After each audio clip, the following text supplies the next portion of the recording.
Sean bienvenidos y bienvenidas a su sesión de Geografía para sexto grado en Aprende en Casa 2. Y como siempre, para estas sesiones ya me acompaña la maestra Gaby Rivas. Bienvenida. Muchas gracias por la bienvenida, María. Y de verdad, siempre es un gusto trabajar contigo, trabajar con los estudiantes de sexto grado, esta asignatura tan bonita que es la geografía. Y pues vamos a seguir estudiando estos temas de las aglomeraciones urbanas, porque precisamente pues nos damos cuenta que las tendencias son a que estas concentraciones aumenten. Entonces esto preocupa precisamente por los recursos, por la calidad de los servicios, y pues en sesiones anteriores te hemos estado comentando primero las diferencias entre una comunidad urbana, una comunidad rural, cuáles son también las ventajas de vivir en una y en otra. María comentaba que a ella le gustaría vivir en una comunidad rural y también pues comentábamos esta situación de que no siempre el trabajo o el transporte pues son puntos a favor a considerar, ¿no?, para tomar una decisión de trasladarte a vivir al campo. Pero también pues se valora la tranquilidad, pues también la facilidad que podrías tener de tener tu propio huerto, una vida más tranquila, más sana. Entonces, pues en función de los miembros de tu familia, de tu dinámica de vida, es que se toman estas decisiones y consideramos que en ambos espacios se puede tener una calidad de vida, pues también en la medida que nosotros asumamos el cuidado de nuestros recursos o de nuestros servicios. Y el propósito de esta sesión es que tú identifiques precisamente cuáles son las ciudades más pobladas y a qué problemáticas se enfrentan. Porque pueden resultar muy bonitas, la verdad, las ciudades, pensar en todas las distracciones, comodidades, pues la rapidez a lo mejor con que podemos acceder a ciertos servicios, pero tiene también sus desventajas. Entonces, esas desventajas las vamos a analizar en esta sesión. Y necesitamos que tengas los siguientes materiales listos: tu libro de geografía, tu cuaderno para tomar nota y tu lapicera también para resaltar algunas ideas o algo con que tomar nota. Y pues vamos a comenzar. Muchas ganas de trabajar. Y aunque esta no es una clase de lengua materna, te voy a compartir un poema muy bonito de Jaime Sabines. Y este poema se llama ¿Hasta dónde entra el campo? Y quiero que lo escuches con mucha atención, porque precisamente pues elegimos este tema, este poema, porque tiene que ver con lo que hemos estado estudiando. Y dice: ¿hasta dónde entra el campo a la ciudad de noche? El aire de los cerros, las estrellas, las nubes sigilosas. Cuando las fábricas descansan y los motores duermen como algunos hombres, paso a paso, los árboles penetran a las calles macizas y el frío se extiende como una sábana de aire. Sube a las azoteas, se esconde en los zaguanes, aquieta el agua de las fuentes. La hojarasca, la ardilla, los rumores, la alfalfa, los eucaliptos y los álamos, las legumbres adolescentes, los insectos, el viento. Hasta las sombras vienen a limpiar la ciudad, a poseerla. Cuando llega la luz, el campo se retira como un enamorado culpable y satisfecho. ¿Te gustó el poema, María? Me encantó, porque siempre pues, nos ponen a imaginarnos lugares, sitios, a lo mejor y recordamos lugares que nosotros ya conocemos y entonces los evocamos. Es lo que me encanta en general de la literatura, pero sobre todo de la poesía. Así es, a mí también. Y pues precisamente quienes han tenido que dejar en algún momento pues un espacio rural y se han trasladado a una ciudad, yo imagino que evocan estos momentos, estos recuerdos. Y finalmente pues el cielo en una comunidad rural siempre luce precioso. Entonces creo que son uno de los espectáculos que no te puedes perder si vives en una comunidad rural o si vas a visitarla también. Y de vez en cuando sea posible también en el espacio urbano, pues admira también el cielo, porque sí llega a haber momentos en que se pueden ver las estrellas y una luna muy bonita. Sí, cuando hace viento y se limpia un poco la ciudad. Así es, María. Bien, pues entonces vamos a comenzar recordando lo que vimos la clase anterior, donde estuvimos hablando precisamente de estos servicios que llegan a ser tan atractivos los espacios urbanos para habitar en ellos. Entonces hablamos nosotros de estos servicios urbanos básicos, que es el agua potable. En muchos lugares esto representa un problema ya por la escasez, pero bueno, pues cuando la gente sabe que en ese espacio geográfico está asegurada el agua potable, pues ya de entrada es algo básico con lo que se cuenta para vivir en ese espacio. También el drenaje. ¿Recuerdas que comentamos sobre el drenaje, María, porque era de utilidad en un espacio urbano? Sí, mencionamos que era necesario tener algún tipo de construcción que permitiera sacar todas las aguas residuales del lugar donde estamos habitando todos y así pues evitar, entre muchas otras cosas, enfermedades. Así es, entonces en las ciudades pues van a producir una gran cantidad de desechos, las industrias también, y necesitamos que el drenaje esté funcionando en óptimas condiciones y precisamente María lo comenta para la prevención de enfermedades, porque si no hay un adecuado cuidado, esto puede inclusive llegar a los mantos freáticos, que son de donde se toma el agua. Entonces, comentamos que estos dos servicios pues van, aunque tienen funciones diferentes, pues van muy de la mano. En cuanto a salud, pues explicamos también que contar con clínicas, hospitales, vuelve también pues al espacio urbano algo ideal, porque hay gente que necesita una atención especializada, entonces seguramente el traslado de una comunidad rural a un espacio urbano por cuestiones de salud implica también un desgaste y se considera. Entonces ahí te presentamos estos servicios que se vuelven pues un atractivo para las personas y para que se trasladen. También la educación. Entonces de la educación comentamos que no en todas las comunidades se cuenta con todos los niveles educativos y por eso algunos chicos, chicas que estudian el nivel medio superior o superior estudian en ciudades. Y la energía eléctrica también, comentamos también la situación de los residuos como la recolección de basura, comentamos también la cuestión de pues, los centros comerciales, el abastecimiento, que en realidad en una ciudad es muy rápido ir al mercado y conseguir lo que necesitamos o a los centros comerciales.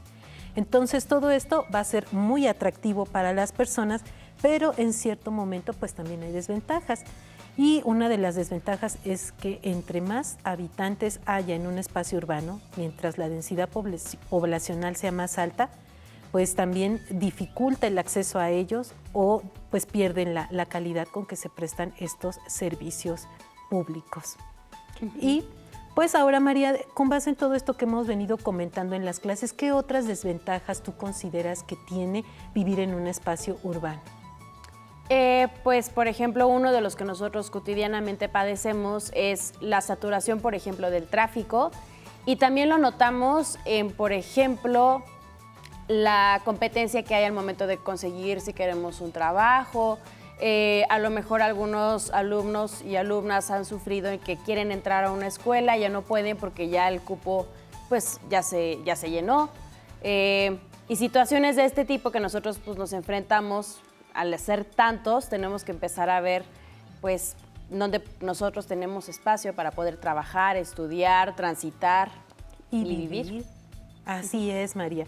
Muy bien, pues ojalá que tú también estés pensando en casa, precisamente a partir del espacio donde vives, pues cuáles son esas ventajas, desventajas a las que se enfrenta tu familia o inclusive tú, porque eso precisamente nos ayuda a tener propuestas para mejorar el lugar, el ambiente, la comunidad donde vivimos. Y ahora te voy a pedir que revisemos el planisferio que tenemos aquí a nuestras espaldas. Y en ese planisferio están ubicadas las ciudades más pobladas del mundo.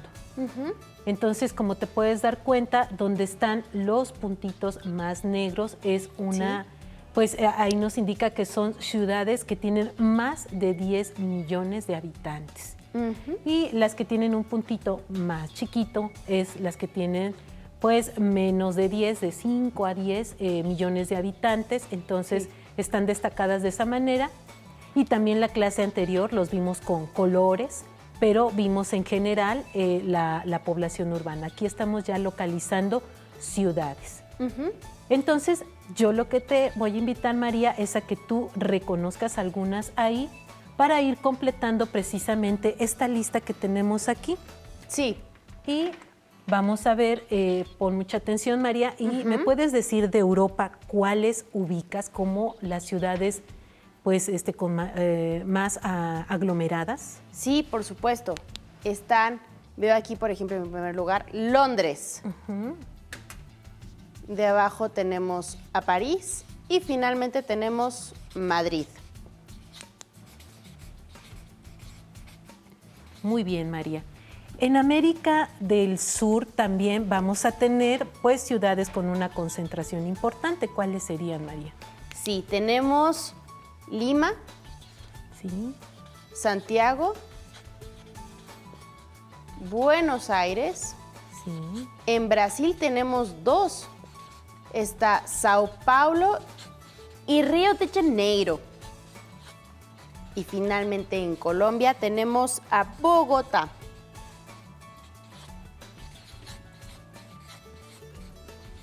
Muy bien. Aquí sí hicimos una lista muy larga. Sí. En América del Norte, ¿cuáles estarían, María? En América del Norte tenemos Nueva York, que vemos que tiene un puntito muy grande. Los Ángeles también tiene un puntito muy grande. Y la Ciudad de México es otra que tiene un punto muy grande. Y tenemos otras 2, que son Toronto y Chicago, que tienen un punto más chiquito, lo que significa que tienen una densidad poblacional un poco menor.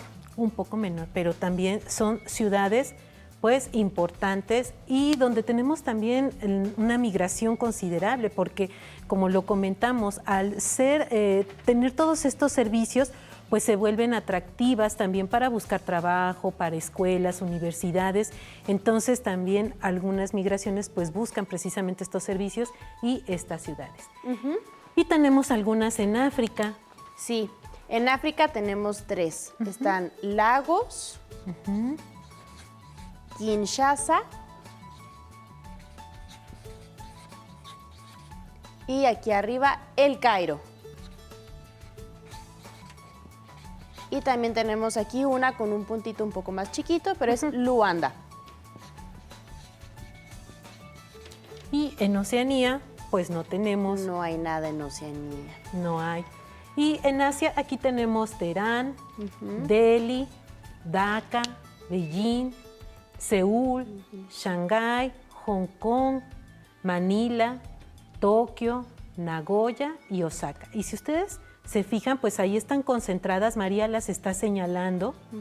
Entonces, pues son concentraciones importantes de gente que está conviviendo en ese espacio. Hay una alta densidad poblacional y obviamente esto va a tener pues también desventajas con respecto a pues este suministro de servicios, pero lo que más preocupa es la sustentabilidad de los recursos naturales.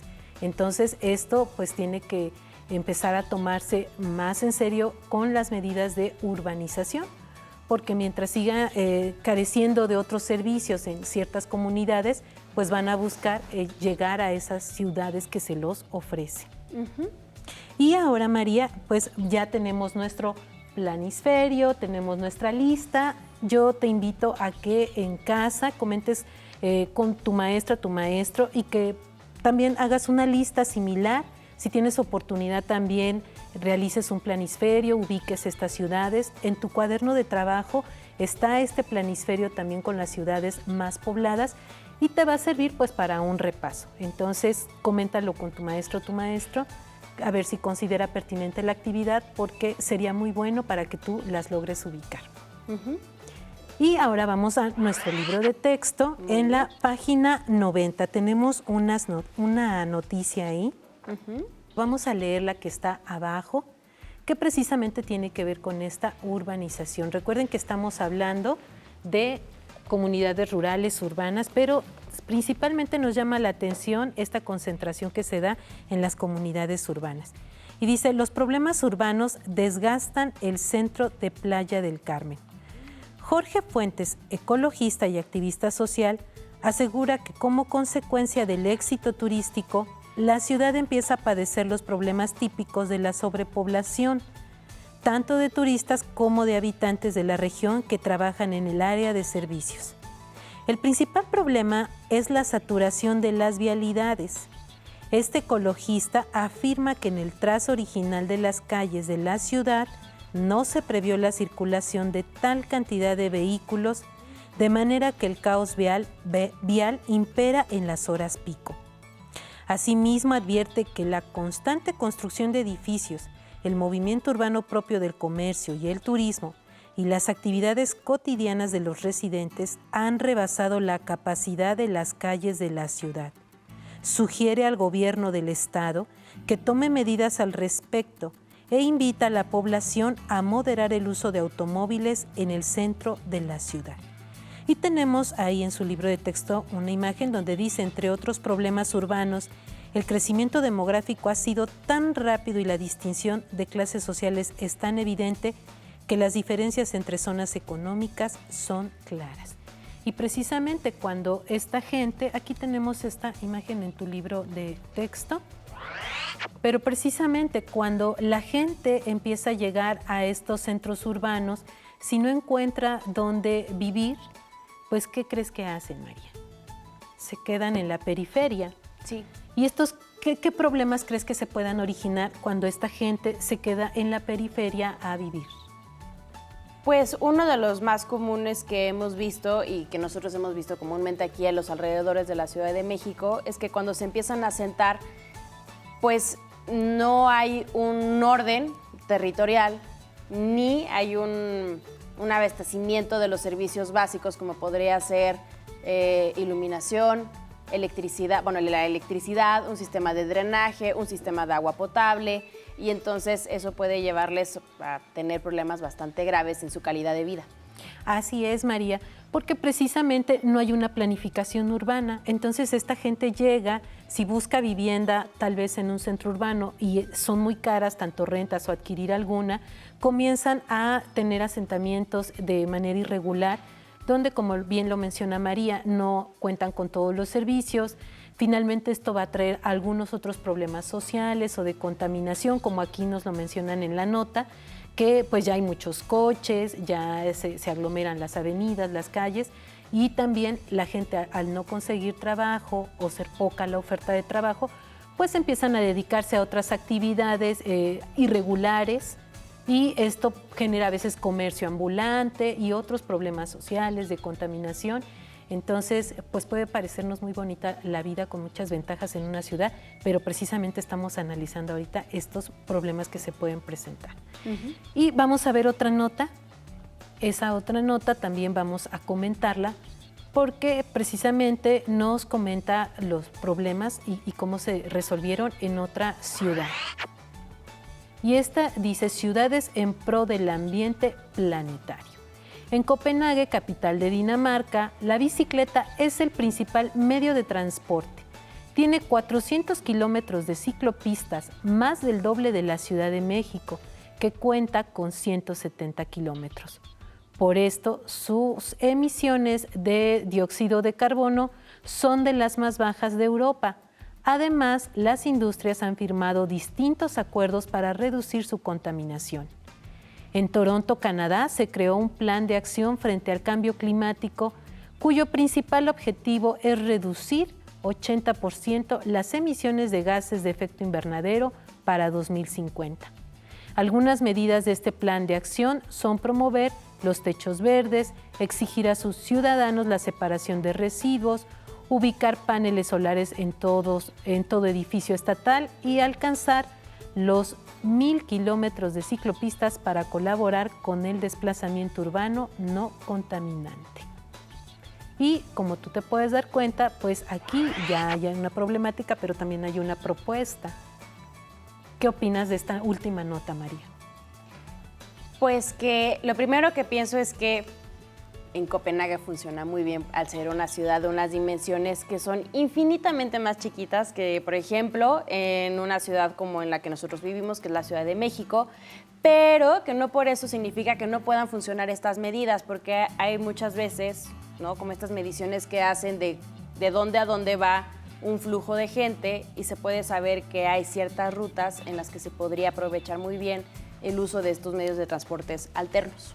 Claro, y también aquí en la Ciudad de México pues ya se están comenzando a implementar en otras ciudades también. Entonces, la verdad tenemos pues a lo mejor esa posibilidad de considerar estos proyectos.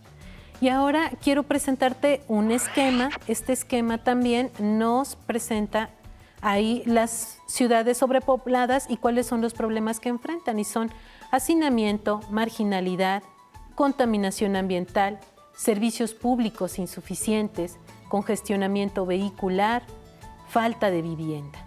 Entonces, pues también quizá esto te sirva como un referente para que lo puedas ilustrar.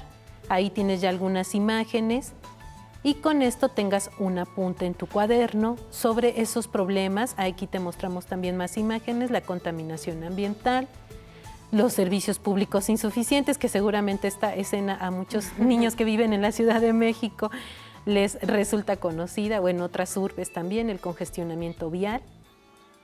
Y pues ahí tenemos precisamente la gente que llega a vivir a la periferia, que son asentamientos irregulares. Y por último, pues vamos a contestar este cuadro que también lo tienes. María ya lo leyó hace un momentito. Y ya nada más vamos a completarlo con unas palabras aquí. Dice, el mayor porcentaje de la población que vive en espacios urbanos se localiza en países como Japón y Estados Unidos. Aquí lo tenemos. Y es seleccionar básicamente estas palabras. Mientras que en países como Kenia y Etiopía, que son países que se ubican en el continente africano, su población se concentra en espacios rurales, ya lo vimos la sesión anterior, y en el medio rural dominan las actividades primarias. Y maestra Gaby, aprovechando que ya está ahí escribiendo, hay que colocarle el acento a Etiopía. Para que los niños también se lo coloquen muy bien. Y en el urbano, las secundarias y terciarias.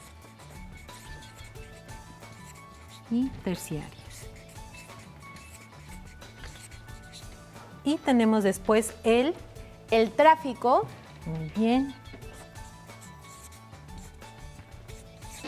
Y la contaminación y la única palabra que resta ahí es aire.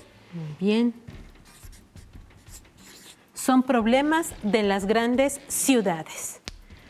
Y también esta actividad la tienes en tu cuaderno de trabajo de geografía. Y pues con esto concluiríamos nuestra clase de geografía. Ahí tienes también la página, el ejercicio que acabamos de realizar. Y con calma, revísalo en casa, comenta con tu maestro o maestra la pertinencia de hacer este ejercicio también. Muy bien. Maestra, como siempre, muchísimas gracias. Al contrario, a ti, María. Hemos terminado con problemáticas de las ciudades más pobladas y espero que lo hayan disfrutado tanto como la maestra Gavillo. Hasta la próxima. A continuación, lengua materna, clase bilingüe. Pero antes vamos a una cápsula musical. Bienvenidos a Curiosidades Musicales. 1. ¿Sabías que las termitas construyen un instrumento musical? Las termitas se comen en el interior de los palos, dejando los huecos por dentro, y se llama didgeridoo. Es un instrumento de viento muy antiguo que las tribus indígenas de Australia usan en sus rituales. 2. ¿Sabías que a Mozart el Papa le nombró caballero? Esto fue porque siendo niño fue a escuchar un concierto a la Basílica de San Pedro. La obra que interpretaron, además de ser muy complicada, estaba prohibido reproducirla. Pues, ¿qué creen? Mozart la escribió completita de memoria y se la mostró al Papa. Y por ello fue nombrado caballero. 3.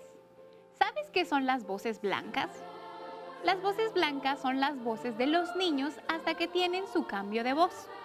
Solamente hay 2 tipos, soprano y contralto. ¿Tú qué voz tienes? ¿Lo sabes? 4. ¿Sabías que Pablo Sarasate, el gran violinista español, después de un concierto que interpretó en Londres, caminando por la calle encontró a otro violinista ciego tocando para ganarse unas monedas?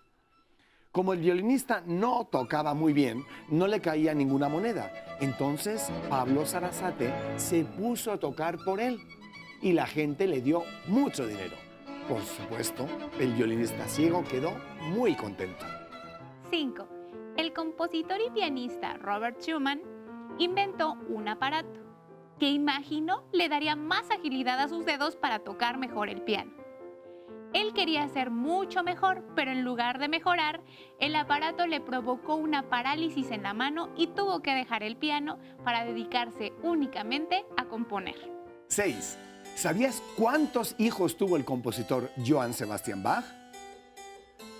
Tuvo 20 hijos, aunque de ellos solamente sobrevivieron 4, que fueron grandes músicos. 7.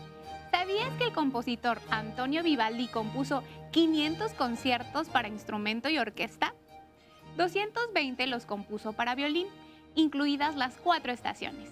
Y los otros 280 conciertos están divididos entre conciertos para flauta, oboe, fagot, violonchelo y para mandolina. 8. ¿Sabías que el compositor Rossini fue el compositor más veloz de todos los tiempos? Solo que tenía un pequeño defecto. Era muy flojo. Entonces, para que cumpliera con sus compromisos de compositor, le encerraban en una habitación y no le dejaban salir hasta que terminaba de componer la partitura. En el siguiente programa de instrumentos caseros necesitaremos un globo, un tubo de cartón, masking tape, un gancho, unas pinzas y tijeras. Pues mañana más, pero no mejor porque es imposible, aquí en Aprende Música en Casa.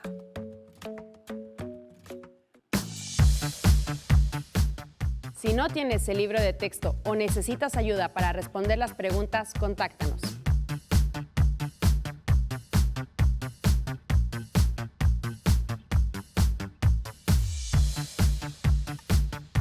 También puedes encontrar los libros de texto en la página conalitech.cep.gov.mx. Si quieres volver a ver los programas de Aprende en Casa, los puedes encontrar en la siguiente liga: aprendeencasa.cep.gov.mx.